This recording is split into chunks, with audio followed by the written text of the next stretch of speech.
Hi ఏంటి game changer trailer release అయింది, చూసారా బ్రో? చూసాను. చూసారా, ఎలా ఉంది? చాలా డిఫరెంట్. అసలు మేము ఊహించలేదు ఈ రకంగా శంకర్ నుంచి ఈ రకంగా ట్రైలర్స్ అని ఊహించలేదు.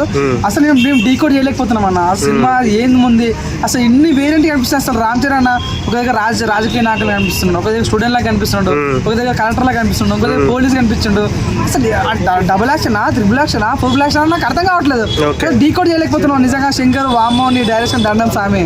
సో ఏం చేయాలనుకుంటున్నావు, ఏం చెప్పాలనుకుంటున్నా? సో ఈ స్టూడెంట్, కలెక్టర్, అటు ఫాదర్, ఇవన్నీ ఫస్ట్ నుంచి మనం చూస్తూనే ఉన్నాం. అవును. ఈ పోలీస్ డ్రెస్ లో క్యారెక్టర్ ఎక్కడి నుంచి వచ్చింది బ్రో? డ్యూల్ క్యారెక్టర్ ఏమన్నా అనుకోవచ్చా? సో నేను అనుకుంటున్నా మా త్రిబుల్ ఆర్ లో తన పోలీస్ క్యారెక్టర్ వేసాం కదా, సో నిజంగా అది అక్కడ కంటిన్యూ అయ్యే ఛాన్స్ ఉంది. త్రిబుల్ ఆర్ దీనికి లింక్ ఉందేమో అన్నట్టుగా కనిపిస్తుంది.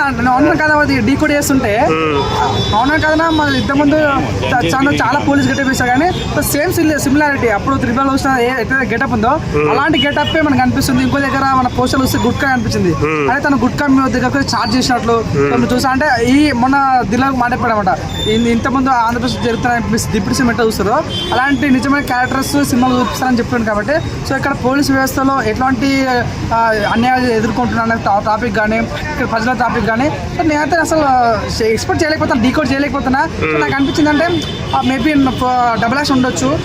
ఫస్ట్ రాజకీయ నాయకులు ఉండొచ్చు. మేబీ రాజకీయ నాయకులు చంపేస్తే కొడుకు మన కలెక్టర్ అయ్యి అలా దాంట్లో ఏమన్నా మట్టిలో పోయి పోలీసులకు పోయి వీళ్ళని చంపుతున్నట్టుగా అనిపిస్తుంది. మరి ఏం జరుగుతుందో మనకైతే అర్థం కావట్లేదు. అసలు డీకోడ్ మైండ్ దొబ్బింది బయట చెప్పాలంటే. అసలు రామ్ చరణ్ ఇన్ని వేరేంట పోలీస్ అయింది. ఫాదర్ క్యారెక్టర్ కి ఇద్దరు కొడుకులు, ఒక ఐఏఎస్ ఒక ఐపీఎస్ అని చెప్పి స్టాక్ వచ్చింది. అది ఎంతవరకు కరెక్ట్? మీరు చెప్పలే మన నిజంగా చాలా మంది కామెంట్లు పెడతా అంటే ఇన్ని వేరియంట్ అవసరమా అని అంటున్నారు. అది చెప్తాం మేబీ అదొక ప్రాంక్ లేకుంటే ప్రజలని చూడండి మొన్న యూఎస్ మూవీస్ అని భయ్యా. సో అదేంటే అసలు నాకు మైండ్ ఎగిరిపోయింది. ఇంటర్వెల్ ముందు పెట్టాలి అది ఇట్లా క్లైమాక్స్ ముందు పెట్టాలి కానీ నిజంగా అలాంటి కాన్సెప్ట్ వస్తున్నాడేమో మన శంకర్ అన్న ఫీలింగ్ కలిగింది. డీకోడ్ చేయలేకపోతాం. పిన్ టు పాయింట్ అబ్జర్వ్ చేస్తుంటే కదా నాకు అర్థం కావట్లేదు. చూద్దాం ఏం జరగబోతుంది. నేను కూడా సినిమాని చూసిన తర్వాత ఎలా ఉంది అసలు ఈ 4 అసలు వేరియేషన్స్ ఏంది అనేది చెప్తాను. Okay, thank you.